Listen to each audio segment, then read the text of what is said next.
Friends நேரத்தில் சூர்யா நானும் ரொம்ப ரொம்ப ஜோவியில் பழகிட்டு இருப்போம். ரொம்ப சந்தோஷமான விஷயம் என்னென்னா, நான் வந்து உடுமலைப்பேட்டையில் ஷூட்டிங், ஃப்ரெண்ட்ஸ் ஷூட்டிங்கு.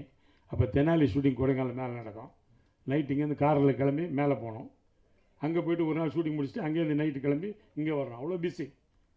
அந்த நேரத்தில் இங்கேருந்து போகும்போது சூர்யா வந்து, ஜோதிகா கேட்டதா சொல்லு, இது கேட்குறது தான் என் வேலை. உடனே நான் அங்கே போய், madam Surya about you asking, எனக்கு பாதி இங்கிலீஷ் தான் தெரியும். சொல்லி முடிச்சு அவங்க எஸ் தேங்க்யூ அப்படின்வாங்க.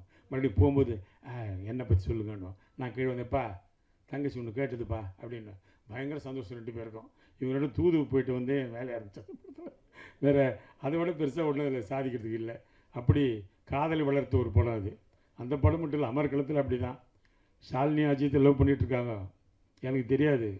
நான் உட்காந்து அட்வைஸ் பண்ணிகிட்ருக்கிறேன் அஜித்துக்கு. அஜித், சினிமாவில் இருக்கிற யாரையும் லவ் பண்ணி கல்யாணம் பண்ணாத, நான் ஃபேமிலிக்காக லவ் பண்ணி கல்யாணம் பண்ணேன், புரியுதா? ஏன்னா சினிமா அப்படி இப்படின்னு அப்படியே அதை வந்து ஸ்டரன் சார் டைரக்டர் அவர் இதில் பார்க்குறாரு மானிட்டரில். என்ன அவன் சீரியஸாக பேசிகிட்டு இருக்கிறான், வாங்க அப்படின்னு கூப்பிட்டாரு. என்ன பண்ணுறீங்க?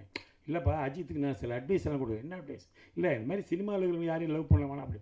இல்லை பாவி, ஷாலினி லவ் பண்ணுறாங்க, அடுத்த மாதம் கல்யாணம், உனக்கு படம் வேணுமா வேணாமா, இதோட போயிடு மிரட்டினார். அத்தோட வாய முன்னே தான் நான் பேசவே இல்லை அதுக்கப்புறம்.